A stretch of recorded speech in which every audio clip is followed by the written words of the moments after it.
Shalom à tous. Alors ici, on va lire le chapitre 9 de la Genèse, de la traduction Osterwald 1996. Nous sommes le 21 janvier 2020 et il est midi 45 dans le pays où nous sommes. Et Elohim bénit Noé et ses fils et leur dit: croissez et multipliez et remplissez la terre, et vous serez craints et redoutés de tous les animaux de la terre et de tous les oiseaux des cieux, avec tout ce qui se meut sur le sol, et tous les poissons de la mer, ils sont remis entre vos mains. Tout ce qui se meut et qui a vie vous servira de nourriture. Je vous donne tout cela comme l'herbe verte. Seulement, vous ne mangerez point de chair avec son âme, c'est-à-dire son sang. Et certainement, je redemanderai votre sang, le sang de vos âmes. Je le redemanderai de tout animal. Et je redemanderai l'âme de l'homme, de la main de l'homme, de la main de son frère. Celui qui répandra le sang de l'homme, par l'homme, son sang sera répandu. Car Elohim a fait l'homme à son image. Amen. Vous donc, croissez et multipliez, peuplez en abondance la terre et multipliez sur elle. Elohim parla aussi à Noé et à ses fils avec lui en disant: quant à moi, voici, j'établis mon alliance avec vous et avec votre postérité après vous, et avec tous les êtres vivants qui sont avec vous, tant les oiseaux que le bétail et tous les animaux de la terre avec vous, tous ceux qui sont sortis de l'arche, jusqu'à tous les animaux de la terre. J'établis donc mon alliance avec vous, et nulle chair ne sera plus exterminée par les eaux du déluge, et il n'y aura plus de déluge pour détruire la terre. Et Elohim dit: voici le signe de l'alliance que je mets entre moi et vous, et tous les êtres vivants qui sont avec vous pour les générations à toujours. Je mets mon arc dans les nuées, et il servira de signe d'alliance entre moi et la terre. Et il arrivera que lorsque j'amasserai des nuées sur la terre et que l'arc paraîtra dans les nuées, je me souviendrai de mon alliance qui existe entre moi et vous, et tout être vivant de toute chair, et les eaux ne deviendront plus un déluge pour détruire toute chair. L'arc sera donc dans les nuées, et je le regarderai pour me souvenir de l'alliance éternelle entre Elohim et tout être vivant de toute chair qui est sur la terre. Et Elohim dit à Noé: c'est là le signe de l'alliance que j'ai établi entre moi et toute chair qui est sur la terre. Et les fils de Noé qui sortirent de l'arche furent Sem, Cham et Japheth. Or Cham est le père de Canaan. Ce sont là les trois fils de Noé, et c'est par eux que fut peuplée toute la terre. Or Noé commença à cultiver la terre et planta de la vigne. Et il but du vin, et s'enivra, et se découvrit au milieu de sa tente. Et Cham, père de Canaan, ayant vu la nudité de son père, le rapporta dehors à ses deux frères. Mais Sem et Japheth prirent le manteau, le mirent tous deux sur leurs épaules, et marchant en arrière, ils couvrirent la nudité de leur père, et comme leur visage était tourné, ils ne virent point la nudité de leur père. Et Noé, réveillé de son vin, apprit ce que son fils cadet lui avait fait. Et il dit: maudit soit Canaan, il sera serviteur des serviteurs de ses frères. Puis il dit: béni soit Yahweh, l'Élohim de Sem, et que Canaan soit leur serviteur. Qu'Élohim étende Japheth, et qu'il habite dans les tentes de Sem, et que Canaan soit leur serviteur. Et Noé vécut après le déluge 350 ans. Tout le temps que Noé vécut fut donc de 950 ans, puis il mourut. Que sa mémoire soit honorée et bénie. Amen. Donc maintenant, je vais lire verset par verset. Et Elohim bénit Noé et ses fils et leur dit: croissez et multipliez et remplissez la terre. Donc là, bon, il n'y a rien de particulier à dire. Et vous serez craints et redoutés de tous les animaux de la terre et de tous les oiseaux des cieux, avec tout ce qui se meut sur le sol. Et tous les poissons de la mer, ils sont remis entre vos mains. Tout ce qui se meut et qui a vie vous servira de nourriture. Je vous donne tout cela comme l'herbe verte. Seulement, vous ne mangerez point de chair avec son âme, c'est-à-dire son sang. Et là, c'est assez intéressant parce qu'en réalité, ici, on voit que Elohim dit: vous ne mangerez point de chair avec son âme, c'est-à-dire son sang. Et il parle, après avoir cité les animaux de la terre, les oiseaux des cieux et tous les poissons de la mer. D'accord? Parce qu'il y en a qui pensent qu'on n'est pas obligé de vider un poisson, en fait. C'est-à-dire, vider un poisson, je m'explique. Quand on tue un poisson, il faut le tuer de manière à ce que son sang sorte immédiatement quand il est tué. Donc il faut les vider vivant, le poisson. Donc il faut le tuer et enlever son sang.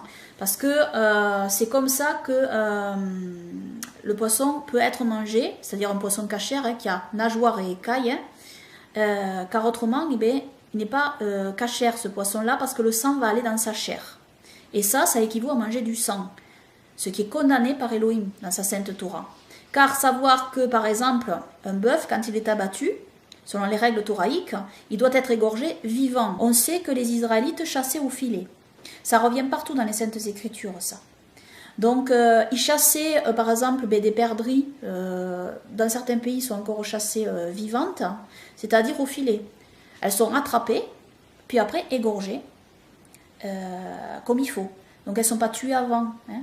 Elles sont attrapées vivantes et égorgées. Et c'était la manière dont les Israélites chassaient. Ils chassaient au filet. Si vous regardez dans toutes les Saintes Écritures, c'est le filet qui revient toujours hein, pour attraper une bête vivante. Et après pour pouvoir l'égorger correctement. C'est pour ça que la chasse est interdite dans la Sainte Torah.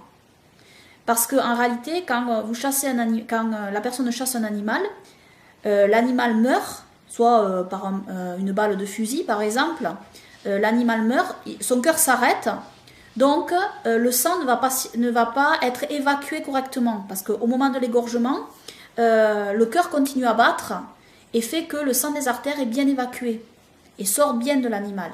Et ça, c'est le commandement thoraïque. Mais si l'animal est tué, et après, il n'est pas possible de l'égorger. Ou alors, il faut aller très très très vite, juste après sa mort, pour l'égorger, mais c'est dans les quelques minutes qui suivent. Et donc, après, du sang reste dans la chair. Donc, c'est pour ça que c'est très important que l'animal soit égorgé vivant, en fait. Et les Israélites étaient un peuple d'éleveurs. Donc, c'était pas un peuple de chasseurs. Ésaü est connu pour être chasseur, justement, et Jacob, lui, il était sous les tentes. Hein. On voit très clairement que Elohim dit seulement vous ne mangerez point de chair avec son âme, c'est-à-dire son sang. Après avoir cité les animaux de la terre, donc le bétail de la terre, les oiseaux et les poissons. Ça veut dire que les poissons, on ne doit pas manger le sang des poissons. Et dans le manuscrit de Damas, il est clairement dit que les poissons doivent être vidés vivants. Hein, pour que le sang sorte des poissons. Il y a une technique en fait pour tuer un poisson, voilà, de cette manière-là. Dans les supermarchés, savoir que ils ne sont pas vidés vivants. Hein, ils sont même pleins, les poissons, qui sont sur la glace, là, exposés dans les supermarchés. Il y a même du sang qui coule, hein, on le voit très clairement. Donc ils n'ont pas été vidés, donc ils ne sont pas cachers. Verset 5, donc, et certainement je redemanderai votre sang, le sang de vos âmes, je le redemanderai de tout animal. Et je redemanderai l'âme de l'homme, de la main de l'homme, de la main de son frère. Celui qui répandra le sang de l'homme, par l'homme son sang sera répandu, car Elohim a fait l'homme à son image. Revoir ma vidéo sur la Kabbale et le Messie divin, hein, parce que là j'explique tout en détail. C'est long à expliquer, c'est une longue vidéo, et je vous recommande de regarder donc cette vidéo où j'explique tout cela. Parce que savoir que, au début, en fait, Elohim est tellement grand, il est Elohim en fait. Et on sait que Elohim s'est créé lui-même en fait une forme, une image, une apparence. C'est cette apparence qui est appelée dans la Kabbale juive la bonne Kabbale. Parce qu'il faut distinguer la bonne Kabbale de la mauvaise Kabbale. Ça, j'explique ça dans ma vidéo. Et cette image d'Elohim, en fait, qui apparaît, qu'Elohim s'est créé lui-même, en fait, est appelée la dame Kadmon dans la Kabbale. Donc la dame primordiale, en fait. Et donc Elohim a une image dans le ciel. Et c'est de cet Adam-là que l'apôtre Paul parlerait donc. Hein. C'est le second Adam en fait. Hein. L'apôtre Paul quand il parle beaucoup de la Kabbale, la mystique juive en fait. Hein. Donc en réalité, d'ailleurs il y a des kabbalistes, hein, au passage, hein, je le dis, hein, des kabbalistes qui étaient des orthodoxes en fait, dans la Kabbale orthodoxe, et qui après avoir lu le Nouveau Testament, se sont convertis à notre Seigneur et Sauveur Yahushua. Ils y ont vu en réalité beaucoup de choses en fait de la Kabbale qu'ils connaissaient dans la mystique juive, et ils ont retrouvé bien évidemment beaucoup d'éléments dans le Nouveau Testament. Mais quand on est chrétien, c'est vrai que on est un peu coupé de ça parce que on est un peu coupé de cette connaissance. Donc on prend ce qui est écrit, mais c'est vrai que on n'a pas non plus ce passé en fait de cette connaissance de la mystique juive. Donc parfois on ne voit pas, on ne comprend pas les choses, voilà, vraiment. Mais bon, voilà. Après, voilà pourquoi donc Elohim, donc je reviens sur ce que je disais, Elohim donc a une image dans le ciel. Et c'est pour ça que l'Adam terrestre a été créé selon cette image. C'est comme ça qu'Elohim apparaît aux hommes aussi, hein, avec cette image céleste. Au départ, il n'avait pas d'apparence. Elohim est esprit, mais il s'est créé lui-même une image. Et cette image, c'est Dieu. Et c'est pour ça qu'il est le premier-né de toute la création. Il y a un corps céleste et il y a un corps terrestre. Et Yahushua, bien sûr, existe de toute éternité. Hein, et il est Elohim. Il est Elohim, le Père, qui est devenu le Fils, en venant sur terre et en naissant par une vierge, en venant dans le sein d'une vierge. Mais Elohim est un. J'aime imaginer avec le vase et puis l'eau. Hein, en fait, le vase de terre, c'est notre Seigneur Sauveur Yahushua, c'est son corps. Et l'eau, c'est Dieu le Père. Il n'y a qu'une eau. Il n'y a qu'un Dieu, un seul Dieu, Elohim le Père. Un seul Dieu. C'est le Père. Le terme Erad, voir mes vidéos aussi sur le terme Erad, en fait, en hébreu. Notre Seigneur Sauveur Yahushua est venu unifier les choses d'en haut et les choses d'en bas. Tout est destiné à devenir Erad en Elohim. Et donc, ça fait partie aussi de la mystique juive. Voir mes vidéos sur la Kabbale et le Messie divin, ma vidéo sur la physique quantique aussi. La physique quantique et le monde spirituel aussi. Ma vidéo sur le monde spirituel où j'explique ça avec Erad aussi. Hein. Parce que les anges d'Elohim aussi sont Erad avec Elohim aussi. Hein. Donc, voilà. Tout ça, bon, c'est long à expliquer comme ça. Hein. Mais dans ces vidéos-là aussi, j'explique. Mais les anges n'ont pas été... ils ont été créés, mais ils ne sortent pas de Dieu. Alors, parce que tu dis, ils sont même avec...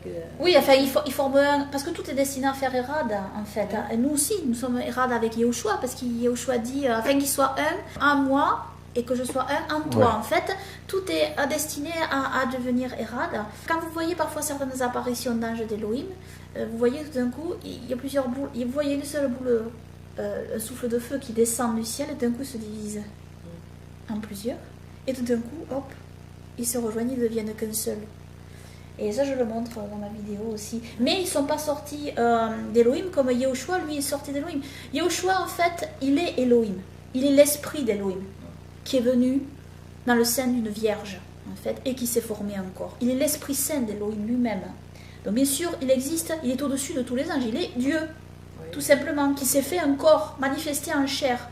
C'est simple à comprendre, en réalité. Il suffit juste de l'accepter par la foi. Et puis voilà, c'est tout. Mais après, c'est vrai que les anges, ils ont été créés. Ils ont été créés au premier jour de la création. Hein. Donc voilà. Mais ils sont destinés aussi à faire un Erad. Toute la création est destinée. Et l'apôtre Paul le dit, hein, Yahushua est venu unifier les choses d'en haut et les choses d'en bas. Ça, on l'apprend aussi dans la Kabbale, hein, en fait. Et quand il est question du corps de l'Église, de l'Assemblée, bien, dans la Kabbale, vous apprendrez que la Kabbale identifie, enfin, toute la Kabbale est expliquée avec un corps, hein, en réalité. La tête, les jambes, les pieds. Verset 5, donc, et certainement je redemanderai votre sang, le sang de vos âmes, je le redemanderai de tout animal. Et je redemanderai l'âme de l'homme, de la main de l'homme, de la main de son frère. Celui qui répandra le sang de l'homme, par l'homme son sang sera répandu, car Elohim a fait l'homme à son image. Donc voilà. Bon là, j'ai rien à ajouter.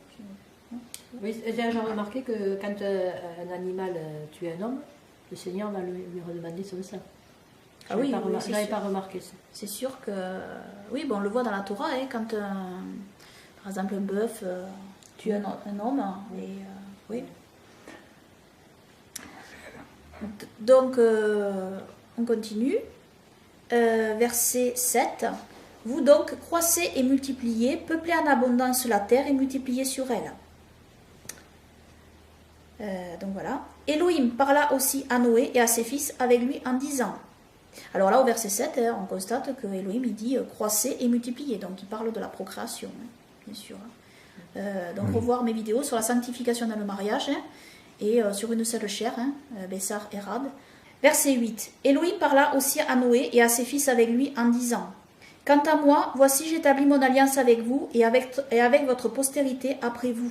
Et avec tous les êtres vivants qui sont avec vous, tant les oiseaux que le bétail et tous les animaux de la terre avec vous, tous ceux qui sont sortis de l'arche, jusqu'à tous les animaux de la terre. Amen. » Donc on voit qu'ici qu'Elohim, il a fait l'alliance avec les hommes, mais aussi avec tous les animaux. Hein.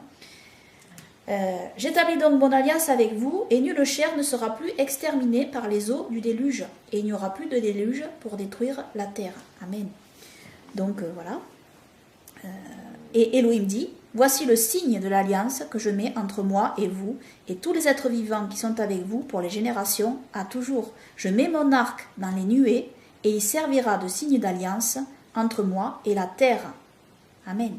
Donc c'est l'arc-en-ciel. Hein. Alors les gens ils sont habitués quand ils voient un arc-en-ciel, les scientifiques ils vous expliquent, voilà, c'est à cause de l'eau, etc. Mais savoir qu'avant le déluge il ne pleuvait pas. Hein. C'est après que la pluie est arrivée, après le déluge. Hein. Avant le déluge il n'y avait que de la rosée sur la terre. Hein. Et c'est à partir du déluge que la pluie est arrivée. Et ensuite, Elohim, bien sûr, se sert de ses propres lois hein, pour créer un signe. Alors c'est pour ça que quand il pleut, après la pluie, dans certaines circonstances, eh bien, on voit des arcs-en-ciel apparaître. Et ça nous rappelle donc, ce que Elohim nous a dit et l'alliance entre Elohim et nous. Amen. Et ça, c'est formidable. Et c'est beau comme signe, hein, un arc-en-ciel, quand même. Oui, c'est magnifique. Joli, hein. C'est beau. Et alors, ce qu'on ne sait pas trop, c'est qu'en fait, quand vous voyez l'arc-en-ciel, c'est un frère dans le Seigneur Yeshua qui m'a montré cela, dans des vidéos. C'est vrai que l'arc-en-ciel, on ne voit qu'une partie de l'arc-en-ciel. Oui. Donc on voit un arc de cercle juste. Mais en réalité, l'arc-en-ciel, quand il est vu de plus haut, ça a été filmé déjà, c'est un cercle. Oui. Parfait, l'arc-en-ciel. Hein. C'est un cercle entier. Et ça, voilà. Je trouve ça magnifique. Et puis c'est beau l'arc-en-ciel. Et malheureusement, ce signe magnifique, en fait, a été volé. Le diable essaie de s'en emparer, en réalité. Hein, notamment avec le mot biguet, qui ont pris comme signe le drapeau, c'est l'arc-en-ciel. Vous voyez, là, l'œuvre du diable. Mais alors, il y en a qui disent qu'ils n'ont pas toutes les couleurs. C'est arc-en-ciel. Oui, enfin, ça, je ne sais rien, mais enfin, en tous les cas, ça ressemble à l'arc-en-ciel. Donc, on voit l'œuvre du diable qui s'empare, qui veut s'emparer des choses d'Elohim, en fait, et pour des fins diaboliques, Donc, l'arc-en-ciel ne leur appartient pas à ces gens-là, voilà. Où c'est que j'en suis alors ? 14. Et il arrivera que lorsque j'amasserai des nuées sur la terre et que l'arc paraîtra dans les nuées, je me souviendrai de mon alliance qui existe entre moi et vous, et tout être vivant de toute chair, et les eaux ne deviendront plus un déluge pour détruire toute chair. Amen. L'arc sera donc dans les nuées, et je le regarderai pour me souvenir de l'alliance éternelle entre Elohim et tout être vivant de toute chair qui est sur la terre. Amen. Et Elohim dit à Noé, c'est là le signe de l'alliance que j'ai établi entre moi et toute chair qui est sur la terre. Amen. Donc quand vous voyez un arc-en-ciel, hein, pensez-y. Hein. Ça c'est, voilà, c'est le signe de l'alliance d'Elohim avec nous. Amen. Et les fils de Noé qui sortirent de l'arche furent Sem, Cham et Japheth.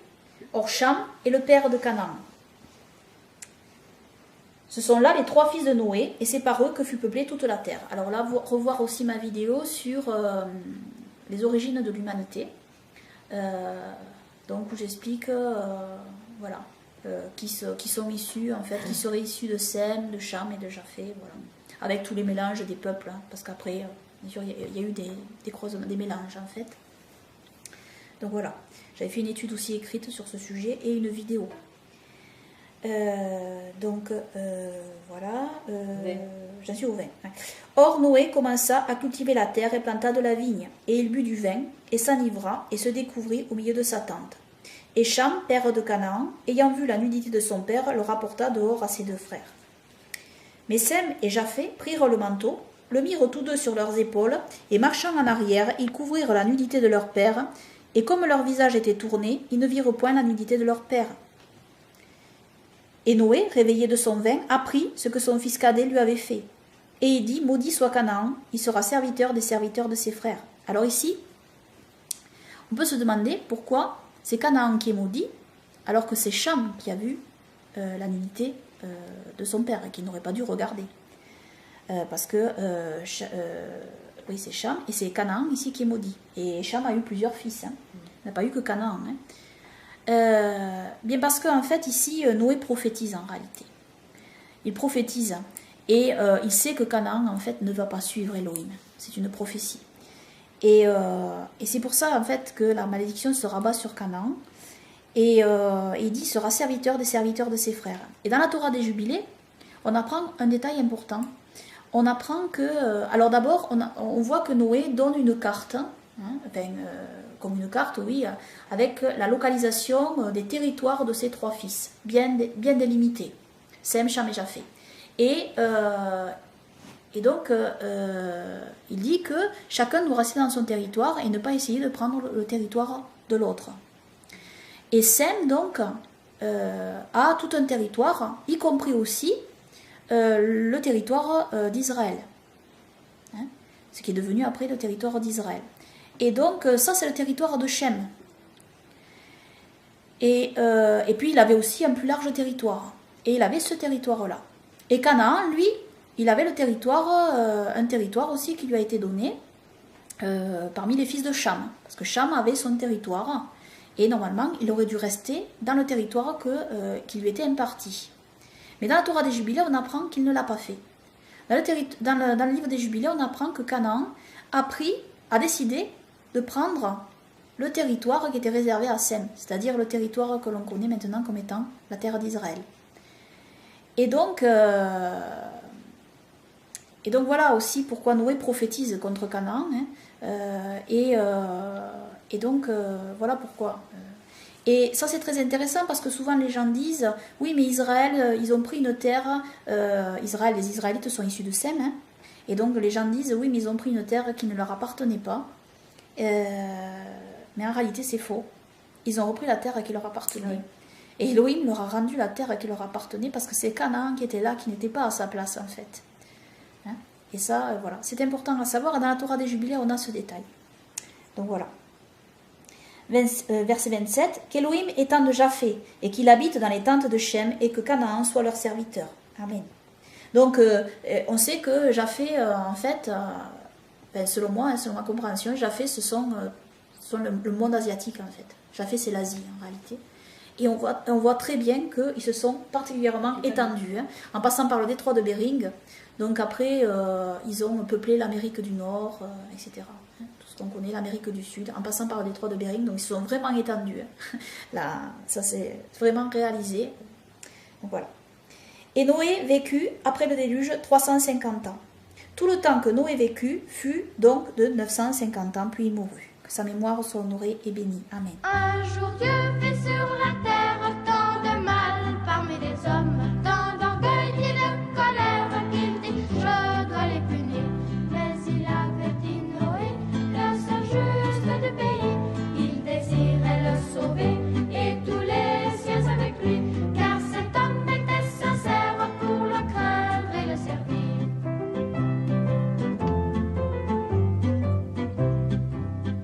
Dieu lui dit de faire une arche à bateau de 3 étages. Vite l'homme prend sa hache, son marteau, tous les outils. Tic-tac, tic-tac, tic-tac, Noé se met à clouer. Tic-tac, tic-tac, tic-tac, les travaux sont commencés. Il lui faut bien du courage, mais un jour tout est fini.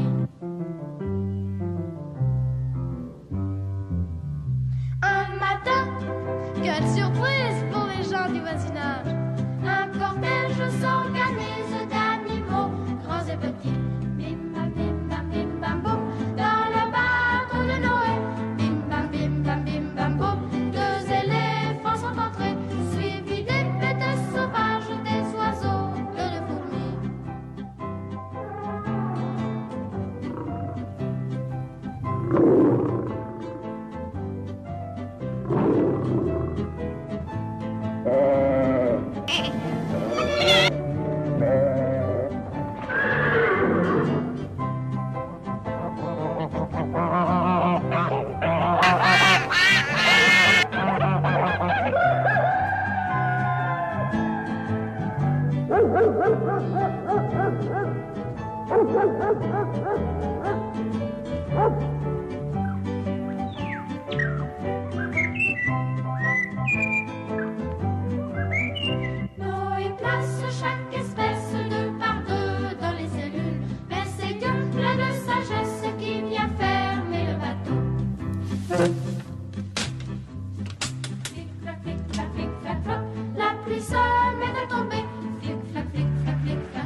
Noël.